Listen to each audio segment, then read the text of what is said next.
everybody. Hi, guys. Well, from beautiful, if a little chilly for the season, Salt Lake City, Utah, It's Thank God I'm Atheist. the podcast. I'm Frank Feldman. And I'm Dan Beecher. And coming up on the show today, Dan, we're going to be talking about Mormons and their growth, right? But this back, what a lot of our listeners probably don't know is that back in the 80s and 90s, after a massive growth spurt, the Mormons were projected to be like basically taking over the world in just a few decades, right? Well, so we have some predictions that were made by demographers, by social scientists people of who, the era. And they knew what they were doing. Yeah, kind of. Yeah, these are real scientists who are looking at the numbers, looking at the trend lines, looking at all of the different things. But they came up with some hooey, Dan. Oh, way to bury the lead. Wait, spoiler alert. What? Franklin. We're not actually saying actual numbers. When people hear these numbers, it's pretty amazing. They weren't quite right. Here's the thing. They were guessing in the mid-90s what it was going to look like by the year 2020. Well, we're in the year 2020, so we can actually look and see how close they came. And how wrong were they? But exactly. We'll get that get to that in the second half of the show. In the meantime, Dan, I've got some news. Maybe potentially sad news for a lot of our listeners, I'm sure. For years we've followed the antics of the religious right, and we play a little clip in the middle of the show, and we've grown fond of certain people, and we've grown to loathe other people. One of the people who is mildly loathsome, but he's just kind of fun to play his clips. It's Jim Bakker, right? Oh, I love Jim Bakker because he's crazy. Like he's the worst. He's a doddering old fool. He is not the brightest bulb on the tree. Let's just say that right now. But he's always. You go ahead. Okay, but he's always been this like guy who knows where the money is. Oh, right? Yes. He knows how to he knows his audience, and he knows how to just drain the money out of them, right? Just squeeze it out of them. To the point where at some points he took it a few steps too far and had to do a stint in county. No kidding.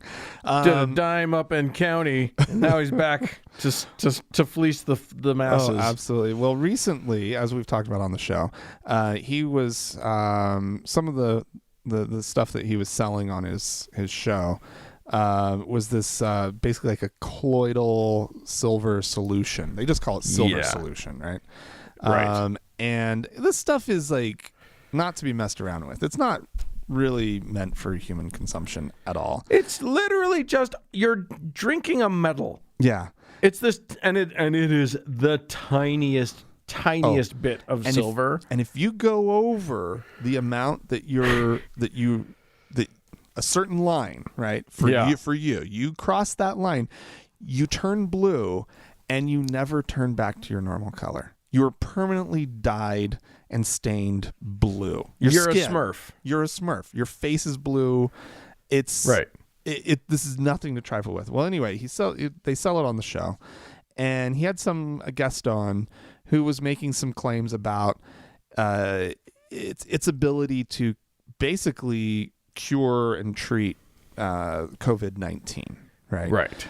And they were making health claims that certain parts of our government don't like hearing be made about things. And so they received some warnings by the New York Attorney General's office to stop making misleading claims. The Food and Drug Administration and the Federal Trade Commission ordered him to immediately cease making all such claims. To be clear, the only misleading claims that they're mad about are the claims about the colloidal silver, not the ones about Jeebus, which those they should probably also warn him about. But no, they were only talking about And then he was also sued by the Office of Missouri Attorney General Eric Schmidt for misrepresentations about the effectiveness of silver solution as a treatment for the 2019 coronavirus. Well, this got him a lot of attention that he didn't want. They pulled the product, and now it's gone in a direction that I didn't foresee coming. And I'd like to play a little clip from his show. The warfare continues with our credit card company, the company that processes credit cards. We were notified that because of the negative news in the public, they have put a hold on all our funds, all our accounts, all our deposits, and within 2 weeks, we will be totally financially broke. Oh, my goodness. He's in trouble. In the longer clip, Lori, his wife, can be heard with all of her, that's right. So basically what they start doing is they're asking people to send in checks, right? Like, they're going old school. Send us checks. Yeah. Hey, he may save the Postal Service. You never know. And at one point, a graphic comes up on the screen, and it has a $sign and then the word any after it. Just any amount, people. Whatever. Just doesn't matter. Any dollar amount. Make out your checks. And in Lori's words, make the checks out to Jim Bakker. Not Jim Bakker Ministries, not Jim Bakker anything else. Just a check written personally to Jim Bakker. Oh, I mean, these people are just absolute charlatans. That's amazing. He is, oh God, he's in it for the money. He always has been. It's always been clear that he's only in it for the money. Obviously. But you want to know what I'll bet happens here? Here's what I'll bet. Because I'm guessing that most of the credit card, most of the funds that they get are not one-time donations, but like recurring credit card payments or whatever. Yeah. And so all of that's been put on hold while his merchant account person, people.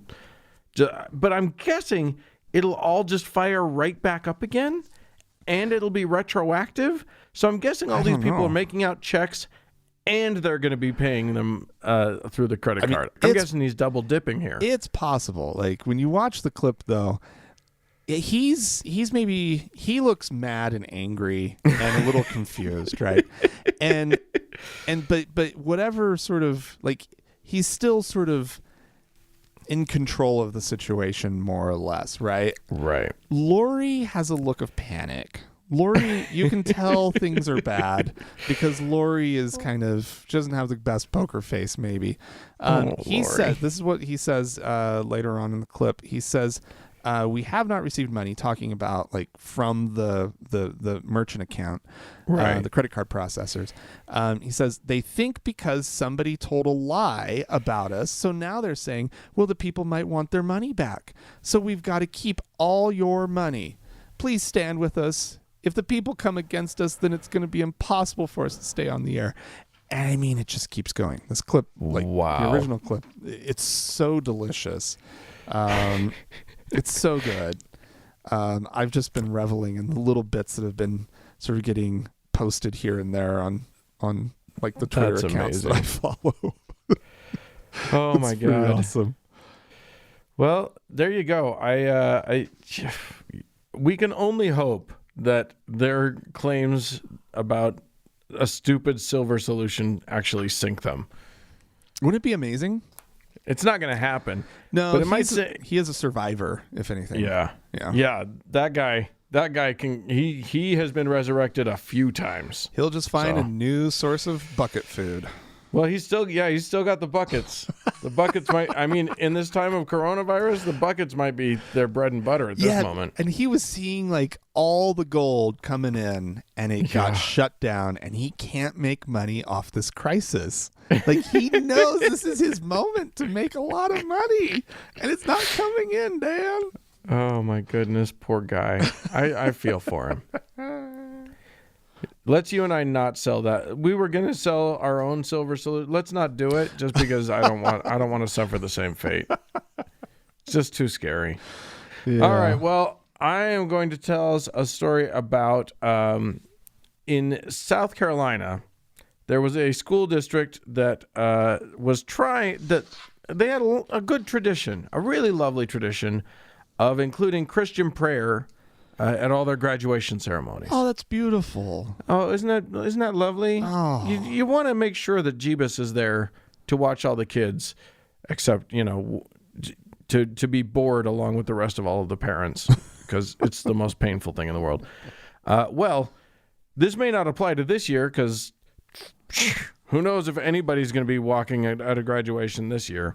But in the future, they will finally not be allowed, for sure, to have these prayers, because there was a lawsuit, and the school district lost, which means that now, because they were fighting so hard to get these prayers in, they now owe $450,000 in damages, or probably just in legal fees to the other side, because they fucking wanted prayer in schools, because obviously Jesus doesn't protect you if you don't pray at every possible opportunity. Constant prayer. That's what he demands. Yeah, the U.S. district judge who delivered the order, one Bruce Hendricks, was not having any workarounds. He issued guidelines that are to be followed to ensure that they don't that this doesn't happen, including you're not allowed to list prayers in the official graduation programs. And no euphemisms either. So like nothing about like an inspirational reading or moment of spiritual enlightenment or whatever. Right. Okay. School officials are not allowed to encourage kids to pray. It was always the students praying, and that was how they were trying to get around it. Yeah. It wasn't us. Right. If students speak at the graduation, they must be chosen under religiously neutral criteria that's listed in writing. So what? Because he rightfully does not trust these people. Yeah, absolutely. And he shouldn't, because they would come up with wink wink nod nod ways of like being clever. This year's valedictorian, we're taking applications, and everyone should have a side degree in theology or something. Right. Yeah. So yeah. School officials can't give the kids, because here's the thing. If a kid decides to pray, apparently of their own volition, without having been encouraged by any faculty or anything, then they can do it. That's free speech, right? I guess so. It's annoying free speech, but yeah. So this judge was just like trying to find every possible loophole that these fuckers could find and eliminating them. So there you go. There could be no fortune cookies. Yep. Yeah. If administrators if they see the students' speeches in advance for any reason, and there are prayers in them, they have to take those prayers out. Oh, really? Yeah. Oh, wow. So there you go. The students who, if a student does wish to pray, they can't ask the audience to participate with them by asking them to stand or bow their heads or fold their arms or, whatever you do. Can they say things like, this is the point when I'm not allowed to ask you? Oh, of course they're going to say shit like that. They are going to feel so goddamn clever. They're going to do and be so proud of themselves and burst their buttons, and everybody's going to go, woo! And shout and scream, and nobody will care about the grumpy faces on the one kid who's a Hindu and the one kid who's an atheist, and they'll be so fucking happy and excited and proud. Yeah. But so yes, they haven't stopped prayer at these things. Yeah. But boy, they've made sure that they've done everything they can to make it so that the administration is not involved. Oh, that's lovely. And as somebody from a small town, in Oklahoma. Yeah. I know that like this all rings so true because I remember like people like from different faculty or whatever coming around and wink, wink, nod, nod. And, well, we can't ask you, but this is when you could, Right. And yeah, totally. That's, so anyway, the American Humanist Association, they fought the fight, they won it, and now they are owed a significant amount of money. Well, like $500,000 hopefully almost. That makes this school district take it seriously. Hopefully it makes other school districts take it seriously. Yeah, absolutely. Okay, Dan. So I've got a very interesting some interesting results from a survey that is put together by the Public Religion Research Institute. Apparently, it's a nonpartisan group that they let's see. They're comparing numbers in this little report between sort of how support for the LGBTQ community has shifted between the years 2015 and 2019. Right. Just a 4-year period. Okay. That's not a huge period. Not a huge period. But it's very interesting. They surveyed more than 40,000 Americans. Whoa. And that's not small. It's not small. And they found that 72% of this group said that they favored non-discrimination protections for lesbian, gay, bisexual, and transgender people. And that was in the 2019 study, right? 72%. Right? That's great. So you can like that. Wow. Like amazing levels of support when you think about how far we've come since just the early 2000s. So that's really remarkable and something to be really, really happy about. But there's something in these numbers. I knew there was a but. I knew that there would be a but. Is shocking and mildly hard to wrap your head around. Okay. During the same period, the number of people who said that they oppose allowing small businesses to refuse products and services to gays, if doing so would violate their religious beliefs. In 2016, which was the highest point, right? At 61% of Americans, right? Said that this they were in opposition to this. Makes sense. It's not fair. It's not right. This number has dropped from 2016, right? To 56%. What? In 2019. Ew. Yeah, and this is surprising. People are.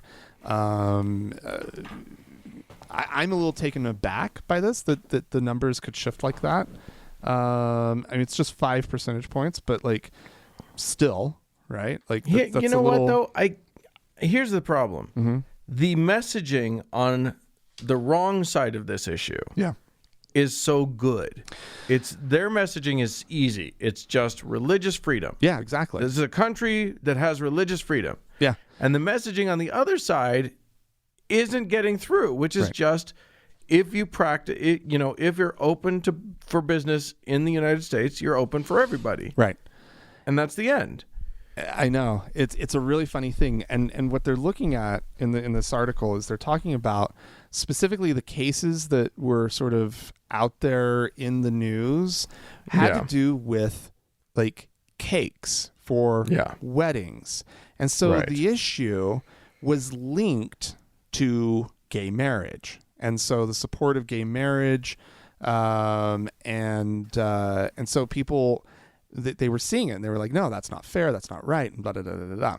But you're right. They, as soon as the religious right lost on the gay marriage issue and saw the numbers, like the support out there in the public is so high, right? That they know that they're not going to win that, and they're just going to look like dicks, right? And they're not going to get the thing that their plan B, which is they want to be able to discriminate against gay people, right? In some fashion, right? And if they held on hard to keep fighting gay marriage, they'd look like dicks. Right. And they would lose favor on these other issues, and the public's opinion would be solidified. They deftly shifted their focus to this issue.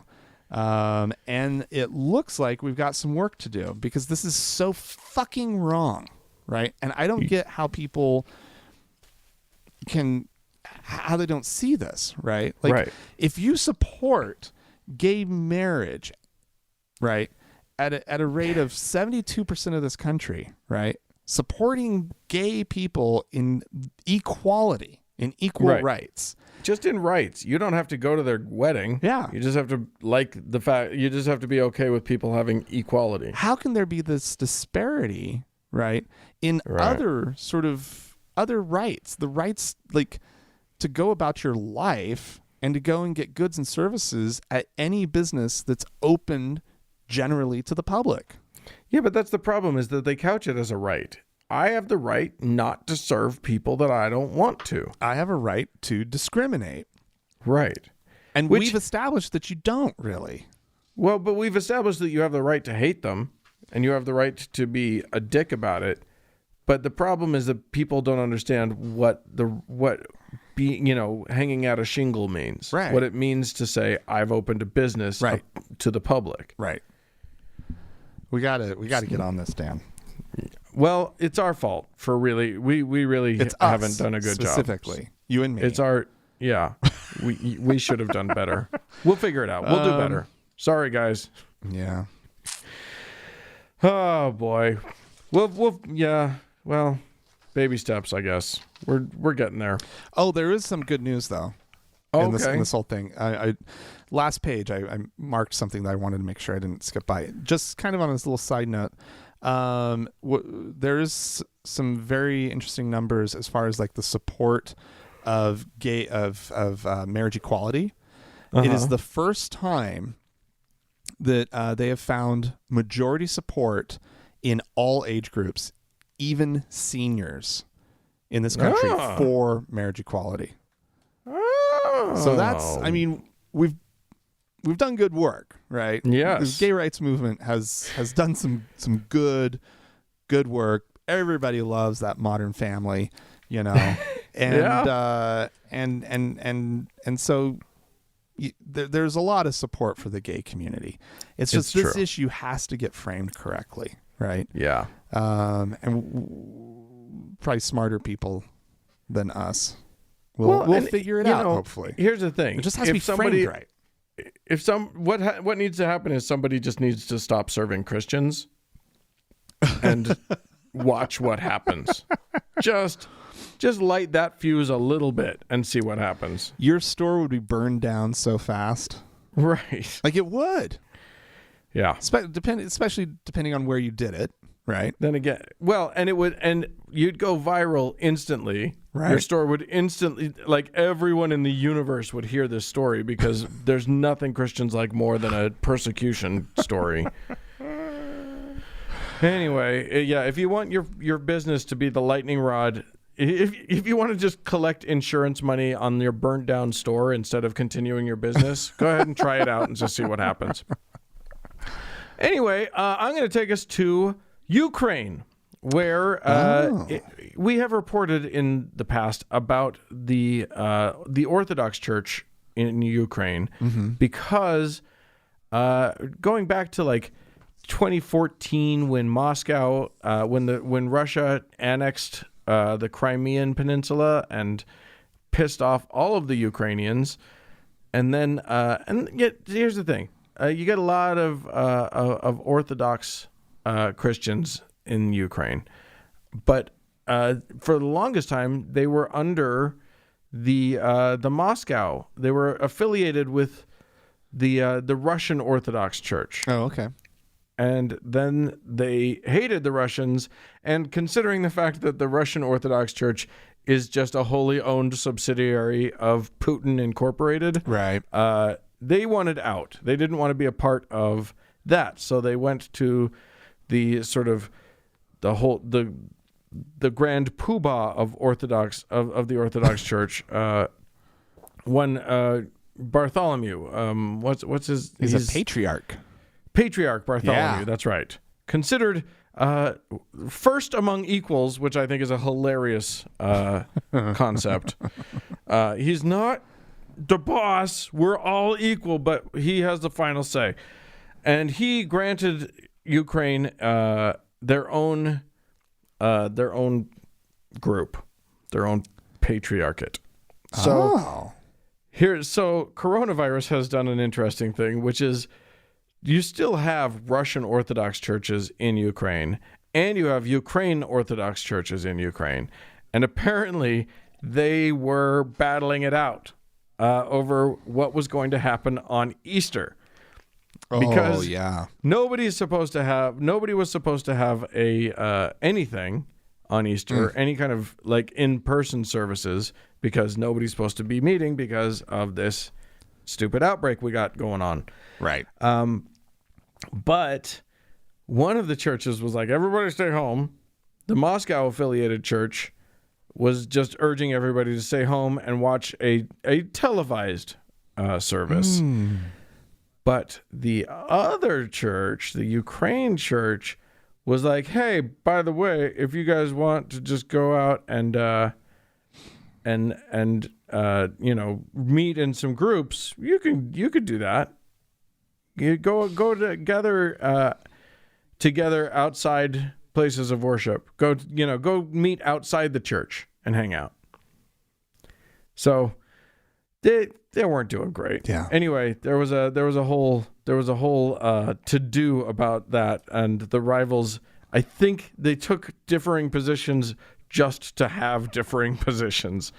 Kind of sucks for those who were supposed to meet with each other, because that's a bad idea. And they've had plenty of coronavirus cases, and obviously that's still going up. So anyway, when two churches are rivals and people die because of it, that's always fun. Yeah, like, why not? You got to prove your point, Dan. You got to take a stand. Exactly. You got to thumb your nose at the other guy. Every once in a while, you have to stand for something, right? Damn straight. So like, Anyway, well, Dan. Stupid. Yeah. Coronavirus. It's on everybody's lips. It's everywhere. So Dan, wash your face. Literally. Yeah. Yeah. Wash your hands a lot. If you're like me, you really don't have hands left. Yeah. Just stubs that you moisturize a lot. So there was this pastor of the New Deliverance Evangelistic Church, one Mr. Bishop Gerald Glenn, who, I guess we just might as well start with the fact that he passed away over the weekend. Oh, no. And he passed away due to coronavirus. Oh, God. And, that I suppose is sad. Definitely sad for the people who know him. And however, you might hear a little snickering about this one, which is maybe sad. I don't know. But he was one who sort of was like, he refused to like stop doing his shtick because of the coronavirus. He made change services and everything. Yeah, he said that he rejected the official guidelines to avoid large religious gatherings during the pandemic, and he promised to keep preaching unless, quote, I'm in jail or the hospital. He told his congregation, I firmly believe that God is larger than this dreaded virus. And so they kept meeting. And he was caught on video saying that on March, 22nd, right? And then they just announced that he has passed away. And the news was announced by church elder Brian Nevers. He announced the death during an Easter sermon, and which was posted on Facebook. And he said, and one of the things he said is, the first thing I asked God is, why? Because the bishop has touched our lives in so many ways. And I get it. Like, they're sad, but why may not be the right question to be asking. Unless it's like, why did he ignore the advice of experts and scientists? That's why. Well, listen, anyone who listens to our show has the right answer to that why. So feel free to address that question to any of us, because we'll let you know. Jesus will not answer you. Why, God? Why? Oh my God! Because he didn't take care of himself. I mean, come on. Who could have seen it coming? That's all I'm saying. Oh my God! You just can't predict these things. You can't. Those words pretty much came out of my mother's mouth to me. What? Who could have seen this coming? Well, and I mean, it was not a good moment in our relationship. Oh my God! Because I told her. Right. Which everyone out there, don't do that. Just keep it to yourself sometimes. Sometimes you gotta sacrifice the rightness of you. Yeah. All right. Well, listen. It was Easter Sunday, last Sunday, which means it was Good Friday last Friday, which means that there are various traditions associated with that, including Catholics who normally fast on Good Friday, the last Friday before Easter. Yeah, they have a fast. I didn't know that. Well, now you do. Oh, that's cool. However, that was news to the Mormon church. The Mormons thought they were inventing something amazing when they called for a worldwide fast on the Friday before Easter to prevent the coronavirus. Oh, no. And then, when it actually happened and other people joined in, including Catholics, boy, did they feel great. No. Because I honestly didn't know that, right? And that makes sense because I grew up Mormon, right? Right. But nobody in the church had that figured out. They legit were just like, oh no, I'm sure that the leaders knew. Oh, okay. But yeah, they called for a fast as though they had invented the concept, as though nobody had ever thought of this. And yeah, a few people who wouldn't have normally done it also joined in. Some Presbyterians, even some Jews may have joined in. So yeah, plenty of people were fasting.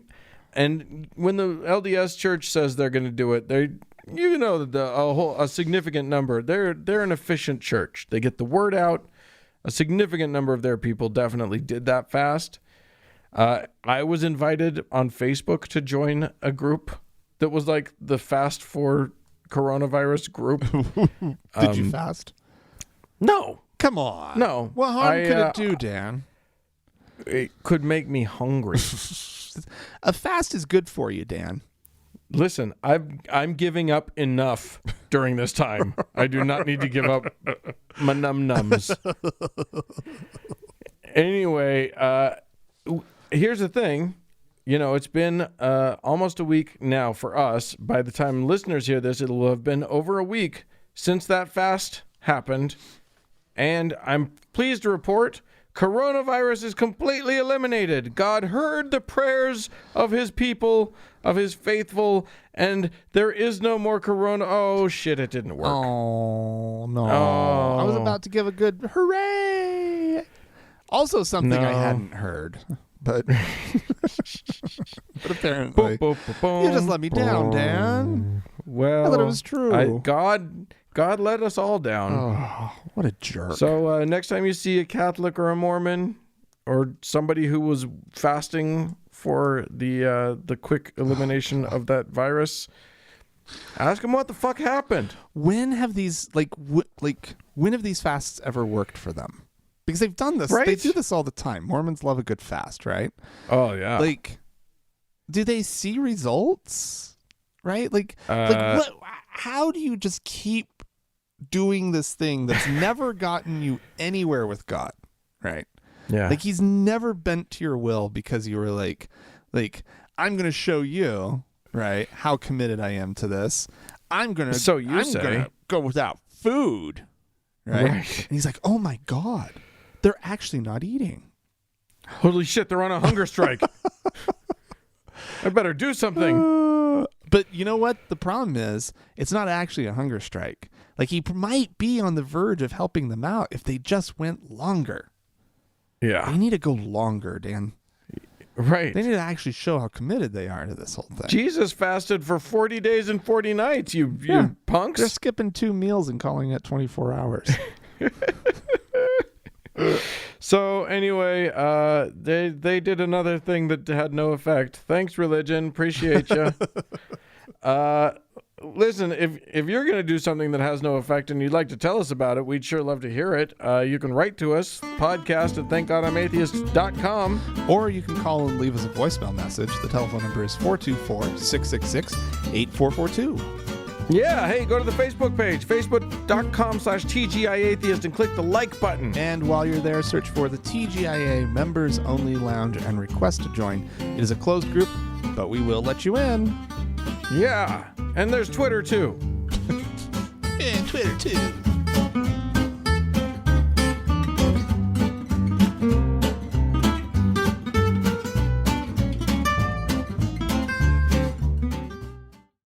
Dan.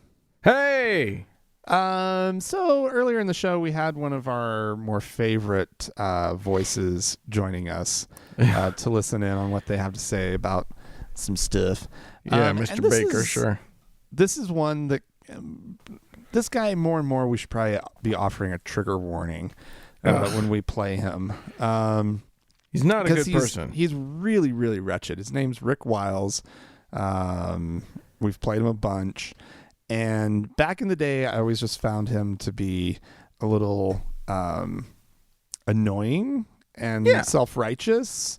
And he was just your enough. Standard run-of-the-mill smarmy pastor. Yeah, and that was reason enough to bring to play a clip of his on the show.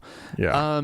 But recently, all the clips that I'm seeing of him, he's just laying out some of the most rabid,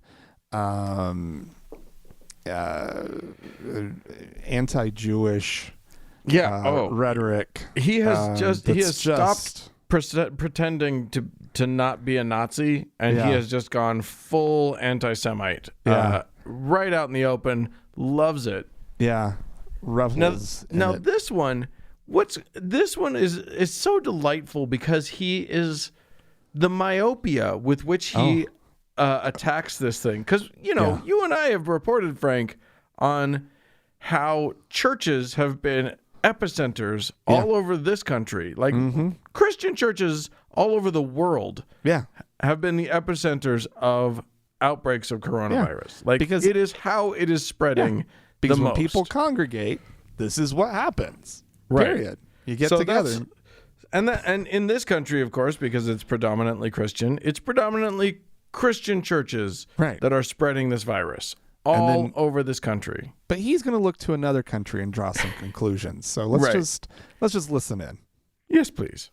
Well, let's look at what the coronavirus is doing. Benjamin Netanyahu said today that if things don't change in the next several days, he's going to lock down all of Israel. It's going to be, there it is. If coronavirus trend continues, total lockdown within days. This next one, Times of Israel. Synagogues are top coronavirus hotspot list. Now, this is a report from Israel that the synagogues are the top spreaders of the coronavirus in Israel.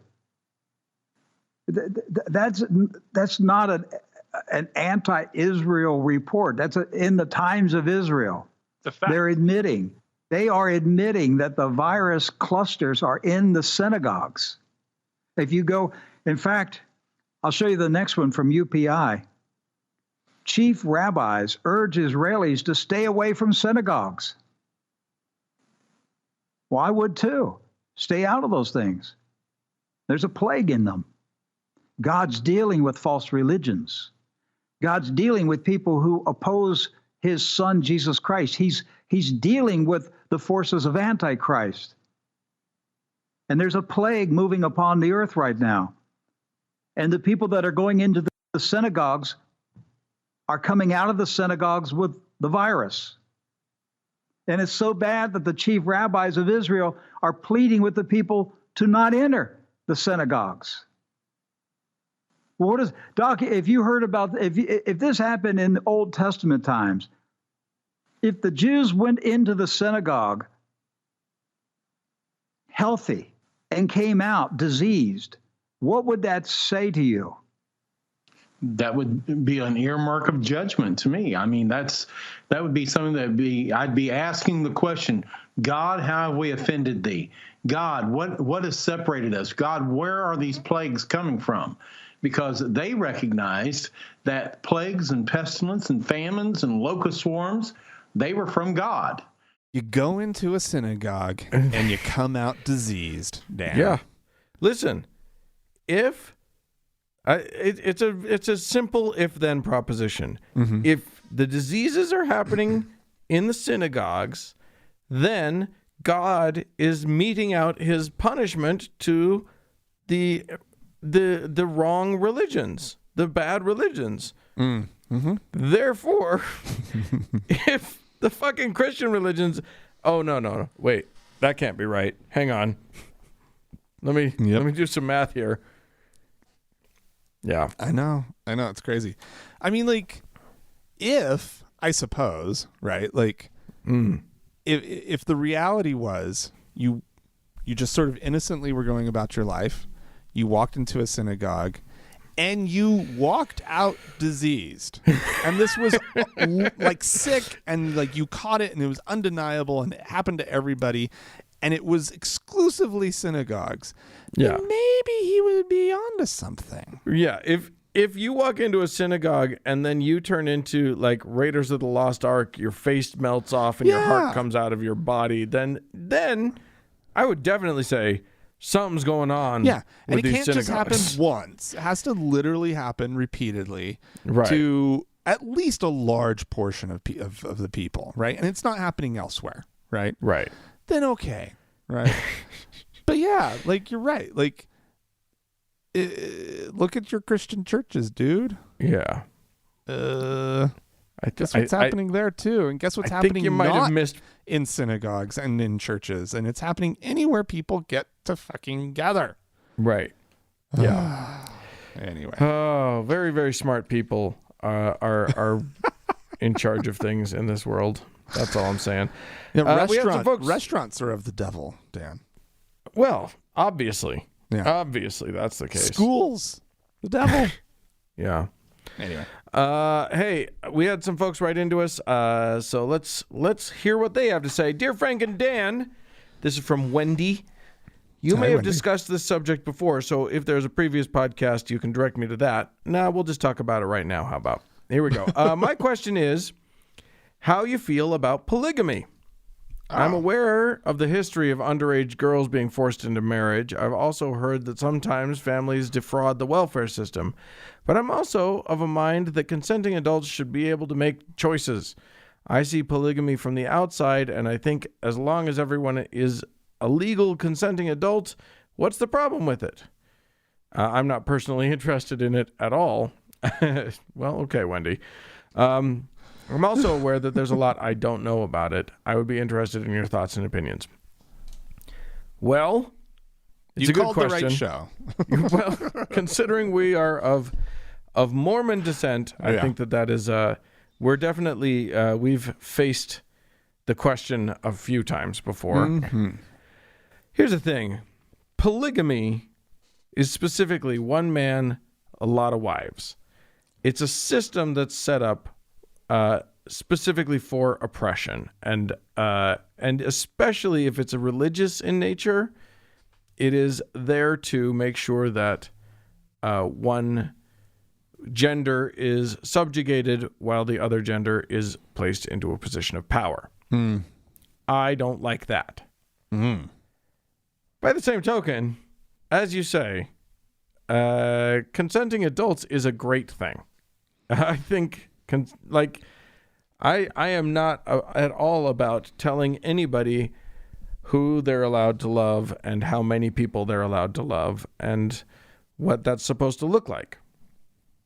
So, if we want to talk about, ethical non-monogamy in any form that it takes, I'm kind of on board. So it's hard for me. I don't know. Polygamy itself, if it ends up happening and everybody's happy with it. Right. If I hear what you're saying, it's when it's sort of institutionalized and part of a system, and that's when it's going to start to have problems, especially if it's attached to a highly patriarchal organization, which it seems to often find itself attached to. Right. I do think that it probably should be legal. I think that Utah just tried to pass a bill. I never got the end result of it, but they were trying to decriminalize it here in Utah.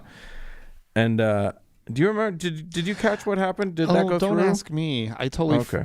I spaced out on the legislative session because it's always just so awful. Yeah. But here's the thing.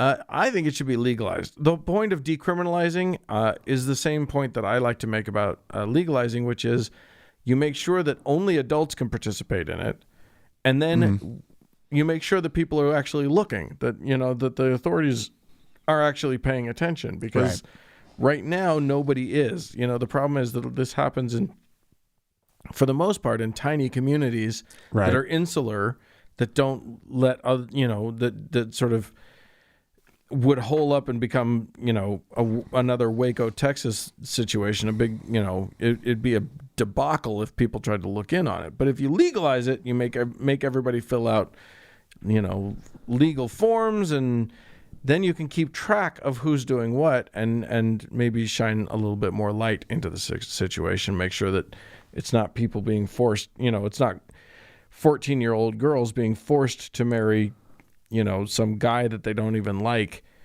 who's 52 or whatever. Right. So there you go. I it's tricky. It's not as simple as just legalize it, but I do think that consenting adults should be able to marry whoever the fuck they want to. So who knows? Who even knows? What is marriage? What even is it? I don't even know what it is anymore. I've had two and I don't know what they are. Well, look at you, Dan. Right? There you go. I haven't even had one. You haven't even had one. And there you are, just not even caring. I don't know what it is. Hi, this is from Daniel. Hi, Frank and Dan. Following on your recent discussion about Pell, this is Cardinal Pell, who was recently released from his incarceration by the Australian High Court. Regarding your recent discussion about Pell's successful appeal, I just wanted to clarify a point you made about Pell's lawyer saying it was a, quote, plain vanilla sexual penetration case, and that he was admitting Pell's guilt. And I will admit I was wrong about the situation in which he said that. So Thank you, Daniel, for this correction. It needs to be pointed out, Daniel says, that these comments were made in the context of a plea in mitigation. That is, after Pell had been found guilty by the court and his lawyer was seeking to reduce his sentence. At that point, his submissions really had to acknowledge that he had been found guilty, notwithstanding he maintained innocence and appealed. Don't get me wrong, I think Pell is guilty as hell and has gotten away with it. That's just the nature of our system, however, and Blackstone's ratio holds true. It is better that 10 guilty persons escape than one innocent suffer. Unfortunately, that is little comfort to the victims. So there you go. I can see that the lawyer saying that in that situation to try and get a reduced sentence is not an admission of his guilt, so much as it is making light of a rape so that it sounds less horrific, which fuck you for doing that. But there you go. Also disgusting. So not great. Not a cute look. And we have one more. This is from Tasha. Hello, Frank and Dan. I figured I would share some new information that I learned today, care of the This Podcast Will Kill You podcast, which is apparently a medical podcast about diseases and stuff. Okay. They interviewed Dr. Jonah Mazet, an epidemiology and disease expert at UC Davis. In some ways, the way we treat the environment does have an impact on how many novel viruses we are exposed to. This is in reference, by the way, to your story that you did last week about the Pope saying that the environment was involved in the coronavirus thing. Sure, right. It also happens more often than most people probably realize, but it doesn't always go beyond one individual or a very small group of people. As humans tear down forests, jungles, etc., and expose themselves to more new ecology, we are exposed to more novel viruses. It is predicted that we will see more of these sorts of exposures in the future, not fewer. Of course, the hope is that this particular virus exposure will help us build a better response for the next one. Enjoy the show as always. Much fan love, but from more than 6 feet away. Tasha. So thank you, Tasha, for that. Yeah. That's a good point. We are exposing ourselves to more environment, and with global warming, we're exposing more environment, which like we're melting ice, and who knows what fun stuff's going to come out of the permafrost. You never know. It's going to be great. It's great. We're learning so much about our universe, about our world. It'll kill us, but we're learning about it. So that's fun. So good. So that's that. Do you have any folks to thank? We do, Dan. We have actually quite a number of new patrons over there on Patreon. Hooray! We have, and I also need to say, we've kind of started changing up our reward structure. Yes, and indeed. We're in progress. We're in the middle of it. We're revamping. Yeah, and so those of you who maybe showed up and it's a little thin on promises, when we come up with new promises, we'll loop you in. But anyway, so we have one new deacon. Yeah, we've switched it up. We should let you know. The saints, the faithful, we've gone away from that's Catholic nonsense. Yeah. We don't know anything about that shit. Right. We've Mormonized it. Y'all are going to be Mormons. We are going to give you the priesthood. Yeah. The Mormon priesthood. So congratulations on that. So we have a new deacon. A new deacon, great. Ben, thank you very much. We have a new teacher, Wendy. Thank you very much. We have a new elder. Jennifer. Thank you very much. She can go out and go on a mission. Yeah. And we have 3 new patriarchs. Holy cow! I don't know if that's ever happened. You guys, that's amazing. We have Anthony, Lori, and Tobias. So thank you guys so much. What all these fine folk did is they went to thankgodimatheist.com and they clicked on the support tab, and then there's a couple options there. You can go over to PayPal if that's your what you want, or like what they did, they went over to the Patreon and became part of our campaign, and there's membership benefits over there just waiting for you. Mostly we just confer upon you the holy priesthood, so that's that's pretty good. It's pretty awesome. Pretty good, because to get this in Mormonism, you got to sit through some awful shit. Ugh. It's just boring. It's not really that awful. It's just boring. Yeah. We're bumping you up in the line. We're letting the girls have the priesthood. We're killing it. And then, as always, we have our top donor to thank, Dan, our Lord and Savior, Davis, long may he reign. We're assuming he. Anyway, thank you guys so much, all of you, for your kind donations, and we love you. Thanks, guys.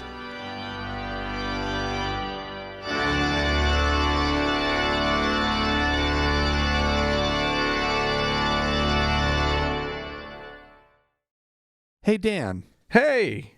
So back in the 90s, I remember those, and I remember this coming out. I remember the church making a big deal about it, because if there's anything that the LDS Mormon Church of Jesus Christ of Latter-day Saints loves, it's that it's their numbers. They're just so proud. They make such hay about how many members they have. They go, oh God. And they were growing by leaps and bounds back in the 80s. Oh yeah. And not like, we can get into like how they were growing, but that's a whole nother story. But they were growing, and they were like projected to like just keep growing at these like astronomical rates. And some sort of sociologist types, right? Like demographers started looking at this, and it really caught their attention, and they're like, wow, this is a movement. This is something that, like, if this continues, this is going, this little weird denomination over here is going to like emerge as essentially as like a world religion, right? Yeah. Like a legit like fully established and like a force, like tons and tons and tons of Mormons. You have the numbers pulled up and whatnot, right? I've got like a few what of the numbers talking about pulled up. The thing is that like back in the 70s, you know, when the church had they weren't doing the way that and the number I should have written the numbers down in their own little thing, so I'm not like combing through a scholarly paper trying to find the numbers that I was looking for. Right. But in the 80s, the church's growth was something like 67.3%. Like they had an almost 70% increase. Wow. from the 70s. Wow. Which is enormous. Yeah. And growth rates, and even before that, growth rates exceeding 50% each decade since 1950. Wow. So big growth. And, you know, it makes sense. They have this machine for proselytization. They've got a marketing wing, which is their missionaries that they send out. And, you know, all young men and many young women are supposed to have gone and to go and do this. You know, both of my parents ended up doing it when they were young back in the 50s or whatever. Yeah. Okay. So, this is a church that is built to grow. Mm-hmm. So like you say, sociologists, including Lowell Benyon, who was he himself was a Mormon and very much a humanitarian. He was a huge humanitarian, a really cool guy actually, but also a sociologist. Put in some time and did some analysis and tried to come up with projections in the mid-90s for what the church might look like 25 years from then, 50 years from then, etc. Well, we've hit that 25-year mark. Now, other demographers had looked at it and decided that their estimate, by the time we reached about now, there were estimates as high as 265 million members of the Church of Jesus Christ of Latter-day Saints by the time we reached now. How many? 265 million. That is an absurd number. Right? Yeah, that's high. That's like insanity. Like I have some numbers of like other Christian denominations, like what their numbers are. All of Protestantism is about 900 million people, right? The Baptist churches, they estimate between 75 and 105 million. Right. Lutherans, 90 million tops, right? Sure. Methodists, 80 million tops.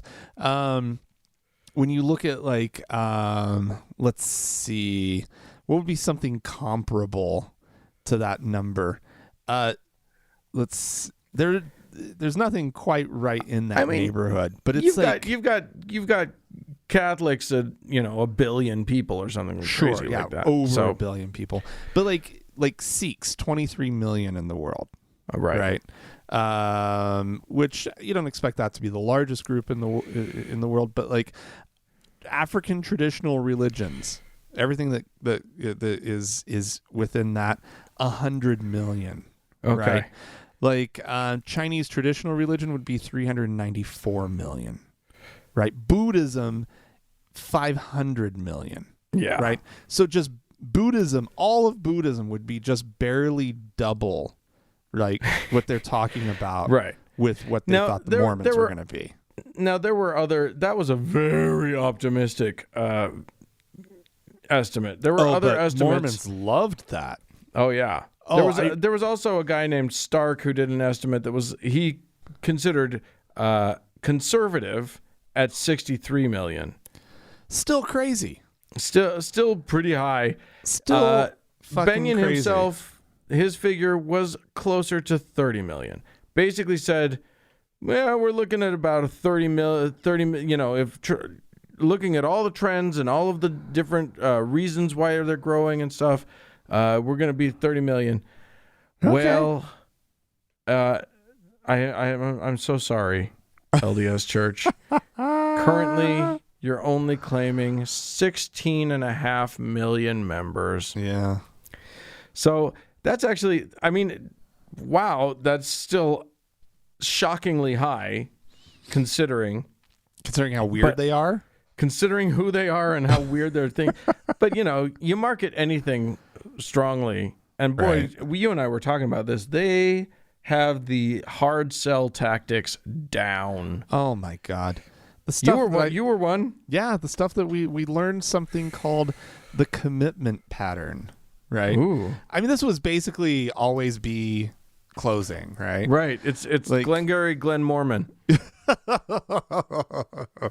Yeah, we had the commitment pattern, and we had we learned how to build relationships of trust, or BRT. Right. So we talked about BRT all the time. Yeah. And the training is so effective. BRT.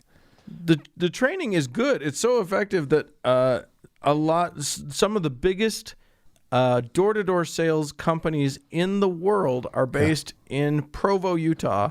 Yeah. Because they've got this sales force that's just coming back from their missions, and they're like, "Hey, I know you want to go to BYU in the fall and winter, but how about in the summertime we send you to Florida to sell pest control?" Yeah. And they kill it. They make a fortune. And you also learn this, if nothing else, and this is kind of beside the point, but the reason that missionaries do turn into good door-to-door salesmen is that you can take so much rejection by the end of the whole thing.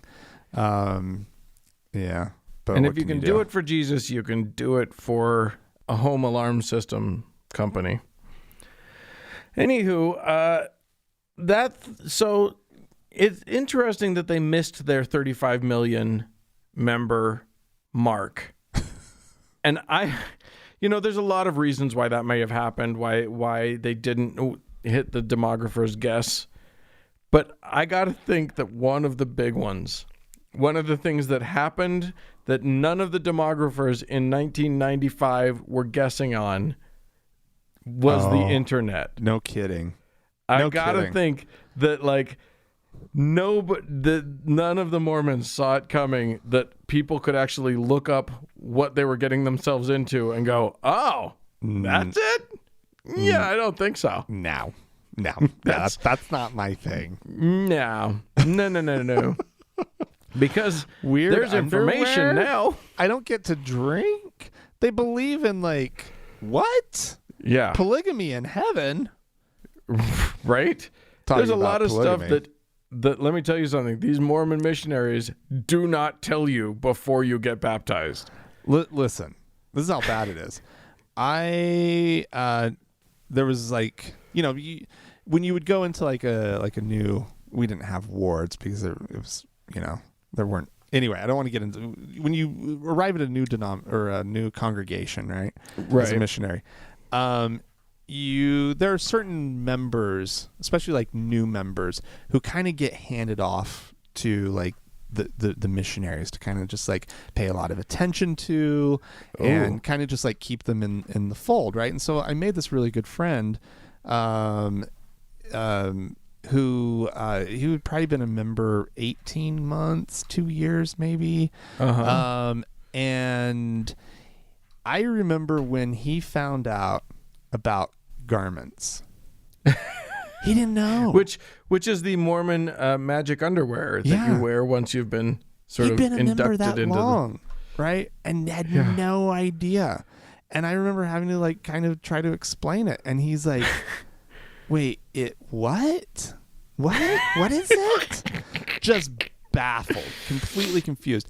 And I mean, that's it. They lure you in without like telling you everything. Right. So you're absolutely right. Like if they can get you in and get you socialized and get you to like have friends. Look at all these nice people who are like happy to see you. Community that once you get hooked by the community, then they can work on all the other stuff. But it's all about like giving people who have some sort of and this is part of it. It's this some sort of lack, right? Like they tell you that there was a list in one of our little handbooks in order of the sort of perfect candidates to bring into the church. Right. And I mean, like right at the top of the list were people who recently had a loved one die. Yeah. Right? People who had lost their job. People who like, and it was all hardship. It was all things that had some kind of blow against them, right? Yeah. People who are sad and lonely, people who need the comfort of people around them, who don't have a strong social safety net of any kind. It's like, hey, we got one. Yeah. All it costs is 10% of your income and you're boring now. Yeah. And so you're absolutely right. So like if you can skip over all of that and just let people know what's waiting for them a couple years down the road. Right. And the things that you start sort of finding out and having to kind of like be okay with. Yeah, you're right. The internet, boy, it hurt them bad. Yeah. And make no mistake, the 16.5 million members that we've been talking about, that is not the number of people who will tell you to your face, if you say, what religion are you? You will not get 16.5 million people saying I'm Mormon. Yeah. That number is wildly inflated because they're counting everybody that's been baptized, and they only don't count you anymore if you specifically tell them, don't count me anymore. And even then, it's a question. Yeah. Yeah. But like, there's our friend Doug, who's hosted this show before, co-hosted this show before, and is also with me on the How to Heretic. He served a mission in Honduras, and he baptized, unlike you, you didn't baptize anybody. He baptized literally hundreds of people. And when I asked him, do you think any of them are still members? He was like, no. These are people who just, if you say, hey, want to join my church? They're like, okay, I'll try it for a minute. And then they find out, like, no drinking, no smoking. And they're like, nope, not this one. And they just go away. But they don't write into the church headquarters and like, hey, please remove me from your record. They don't give a fuck. They just stop going and they move on to the next one. So funny. Oh, it's a wildly inflated number, that 16.5 million people. But even at that, it's still no 35 million. Sorry. Oh, poor Mormons. They thought they were going to be so popular. Yeah. They thought believe me, 16 million, even if their number is, 14 or 13 million, that's no slouch. They're coming in. They're coming in pretty hot. I think for being such weirdos, that is a successful fucking cult there. Should we compare them to other weirdos? Let me see. Sure. Let me see. What do you got? Let me see what we have that's coming in around. What do you have? J-Dubs? Well, the Seventh-day Adventists, they're weird. Sure. 20 million. Are they? That's what this says. This is. Wow. Yeah. The Adventists are doing better than the Mormons. I would not have seen that coming. Okay. Yeah, they're kind of sleepy weird. You know what I mean? Like Mormons are just abruptly weird. Yeah, it's just I don't see the Adventists out there recruiting. I don't see their recruitment efforts. I'm pretty sure they do. Just not on Saturdays. Right. Let's see. I don't like how this is organized. What about the J-Dubs? You got J-Dubs? Well, I'm gonna have to do like a search. Okay. Sorry. Witnesses 8.5 million. Okay. Yeah, okay. I had to find a section called non-Trinitarian Restorationism in order to get to the Latter-day Saints, right? A 16.4, which is the entire movement. The Church of Jesus Christ of Latter-day Saints, located here in Salt Lake City, is 16.1 million. The Community of Christ is 250,000. And then there's a whole bunch of, other Community of Christ are the cool Mormons. Those are the cool ones. If you want like Mormons, but you want them to be a lot cooler. If you have to Mormon, right? If you have to Mormon, you want to go with the ones who accept the gays. That you want to look up? I don't know, Moonies. Oh God. Let me see what I can do with Moonies. Do they have like a real name? Is that their nickname? Oh no, the Unification Church. Yeah. 1 to 2 million. Still? Yeah, the Luz del Mundo, which we've talked about before, that's around 1 million. Yeah. Unitarian Universalism, the UUs, that's 0.6 million. Oh man, come on, Unitarians. They're not bad. It's just like, how do you keep a church going when you just don't believe anything? Have you ever heard of the Friends of Man? Friends of Man? 0.07 million. And then the Quakers call themselves Friends. Okay. What do the Quakers call themselves now? Yeah, but what's a Christadelphian? I don't know, but I like it. Christadelphian. Okay. Anyway, I'm not going to get into it. That's not what we're talking about today. Maybe next week. Yeah, I know. But now I got to Google Christadelphians. It's so made up. Anyway, it's all made up, Frank. All of it. All of it is just somebody made some shit up, and then people believed it, and that's what's crazy. That's the miracle. It is a miracle. Is that anybody would follow any of these ding dongs? Because you can pick on the Seventh-day Adventists and the Jehovah's Witnesses and the Mormons for being weird, but really, is it really that weird? Or is it weirder, right? Yeah. You're just used to the other stuff. Yep. That's true. It's new weird as opposed. Oh, how many Scientologists? Do you have Scientologists? Okay, let me pull this back. That's a good weirdo one. Because let me tell you something. Scientologists are like, they're 100 years behind the Mormons or 150 years behind the Mormons, but they're coming in fast. They're coming in hot. They go by anything else? What's that? They're not on this page. Oh, I don't know why. Let me see if they're over here on this other page. I have a couple different pages pulled up. Scientology. No, nothing. We're looking stuff up while this is real time stuff here, baby. We don't do research in advance. Not when we're just riffing like this. You got to. Yeah. Anyway, we just didn't know we would go to this place. This isn't what we didn't know we'd be. I had other stuff pulled up. I didn't know this was coming up. Anyway. Yeah. So Dan. Yeah. That's that. There you go. The Mormons. There are a lot of Mormons out there. If you run into a Mormon, sometime in the next couple weeks, don't give him a hug because you can't, because you'll die. Don't do that. But do tell them about the internet. Let them know that exists. Well, they have to be feeling a little blue. They just didn't grow like they thought they were going to. Oh, poor. That's so sad. I feel bad for them. Yeah. Oh, well. Well, listen, if you would like to comment on any of this, write in to tell us how many Scientologists there are. Please feel free.